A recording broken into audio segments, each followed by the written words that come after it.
नमस्कार सबैजनालाई यहाँहरुलाई विदेश पढ्न आउनु अगाडि के गर्नुपर्छ भन्ने कुराको कति धेरै जिज्ञासाहरु होला हैन आज म ICMS जानु अगाडि के कुरा प्रिपेयर गर्नुपर्छ भनेर हजुरलाई देखाउन जाँदै छु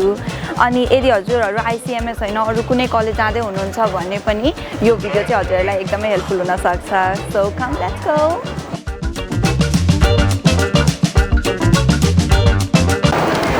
सुरुमा त सिम कार्ड लिनु परिहाल्यो नि हैन आजभोलि इन्टरनेट र फोन कति धेरै इम्पोर्टेन्ट छ घरमा फोन गरेर सबै ठिकैसँग आइपुगे भनेर त भन्नु पर्यो नि है सो हेलो मम्मी म राम्रोसँग सिडनी आइपुगे हामीसँग सिम कार्डहरुको लागि केही अप्सन्सहरु छ यहाँनेर हैन अब जुनमा राम्रो हजुरहरुलाई अब इन्टरनेट सर्भिस प्रोवाइड गर्छ जुन राम्रो लाग्छ चिप लाग्छ त्यही नै लिदा हुन्छ हजुरहरुले है सिम कार्ड किनिसकेपछि चाहिँ आफ्नो सबै डिभाइसहरुमा टाइम जोन चाहिँ एडजस्ट गर्न नबिर्सिनु होला कतिवटा डिभाइसहरुमा त अटोमेटिक हुन्छ आफै हैन अब यदि भएन भने चाहिँ म्यानुअली सेटअप गर्न चाहिँ नबिर्सिनु होला है अर्को इम्पोर्टेन्ट कुरा भनेको चाहिँ पैसा साट्ने कुरा हैन यदि हजुरहरु अलिकति पैसा नेपालबाटै लिएर आउनुहुन्छ भने पनि एकदमै ठीक छ हैन यदि ल्याउनु भएको छैन यही आएर गर्न चाहनुहुन्छ भने पनि एयरपोर्टमै हजुरले करेन्सी एक्सचेन्ज पाउन सक्नुहुन्छ यहीबाट गर्न सक्नुहुन्छ हामीले अलरेडी धेरैवटा कुरा त गरिसक्यौं हैन अब पालो आयो एयरपोर्टबाट कलेज जाने सो कलेज जानको लागि चाहिँ हामीलाई एउटा ट्राभल कार्ड चाहिन्छ हाम्रो ट्राभल कार्ड चाहिँ ओपल भन्छ यहाँनेर सो यो त्यस्तो चाहिँ हजुरहरुले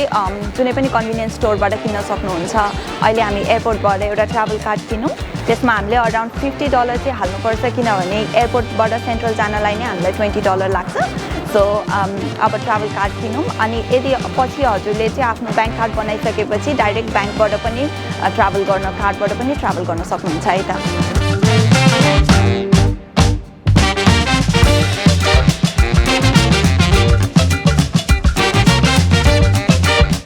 अहिले सुरुमा चाहिँ अब म उबर लिन जाँदै छु हैन उबर चाहिँ कम्पेरेटिभली अलिकति महँगो पर्न जान्छ ट्रेन भन्दा तर सजिलोको लागि एउटा उबर एप डाउनलोड गरेर हजुरहरुले उबर पनि लिन सक्नुहुन्छ अब कति टाढा जानुहुन्छ त्यसमा डिपेन्ड गर्छ हजुरलाई कति महँगो पर्न जान्छ भनेर तर सजिलोको लागि चाहिँ उबर लिँदै छु म अहिले चाहिँ अब त्यो बाटो भनेको चाहिँ एक्सप्रेस पिकअप ट्याक्सीहरु लिनु पर्यो भने चाहिँ त्यताबाट जाँदा हुन्छ हैन यदि हजुरहरुलाई उबर टिडी लिनु पर्यो भने चाहिँ प्रायोरिटी पिकअपतिर जाँदा हुन्छ है त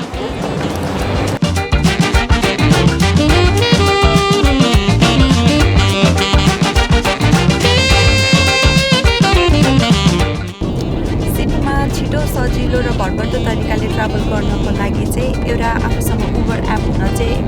एकदमै जरुरी छ किन भन्दा ट्याक्सी भन्दा धेरै छिटो पनि हुन्छ अनि अलिकति सस्तो पनि पर्न जान्छ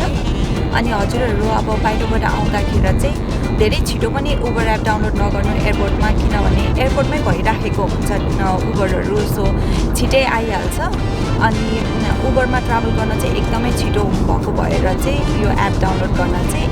इट्स अ मस्ट है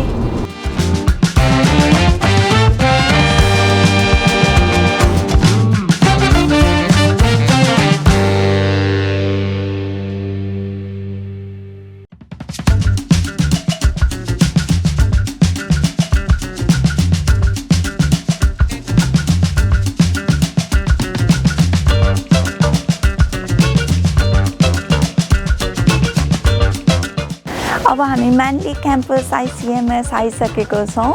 सो अब चाहिँ हामी रिसेप्सनमा गएर चेक इन गर्छौं है त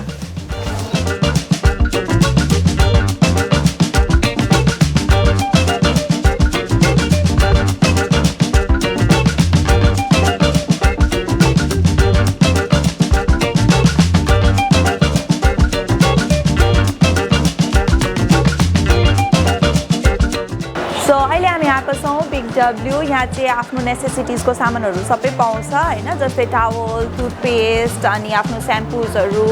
अब जति पनि आफुलाई चाहिने सामानहरु हुन सक्छ सबै यहाँ पाउँछ अनि इन्स्टेन्ट नुडल पनि लिन नबिर्सिनु है आई एम श्योर हामी धेरै खानेवाला छौं त्यो इन फ्युचर डेज एउटा UK एडाप्टर लिन पनि नबिर्सिनु होला किनभने नेपालको प्लग पोइन्ट्सहरु यहाँ काम गर्दैन त्यो हुनाले आफ्नो ल्यापटप फोनहरु चार्ज त गर्नु परिहाल्यो नि हैन त्यो हुनाले मस्ट बाय सो हामीले अहिले रिसेप्सनमा चेक इन गरिसक्यौं अब क्विकली म हजुरहरुलाई यस्तो लगेज प्रिपरेसन टिप्सहरु पनि दिइहाल्छु है अब नेपालबाट आउँदाखेरि आफ्नो लगेजमा धेरै खानेकुरा बोकेर ल्याउने काम चाहिँ नगर्नु हैन अब समस्या पर्न सक्छ एयरपोर्टमा अनि त्यो हुनाले आफ्नो लगेजमा हल्का टी-शर्ट्सहरु अनि जस्ट लाइट ज्याकेट्सहरु अनि प्यान्ट्सहरु चाहिँ बोकेर आउनु हैन त्यो हल्का हेल्पफुल हुन्छ अनि त्यस्तो धेरै सामान त केही ल्याउनु पर्दैन जस्ट आफुलाई युजफुल हुने लुगाहरू हल्का हल्का लिएर आउँदा हुन्छ भिडियो हेरिदिनु भएकोमा धेरै धेरै धन्यवाद यो च्यानललाई सब्स्क्राइब लाइक एन्ड शेयर पनि गरिदिनु होला thank you very much for watching bye by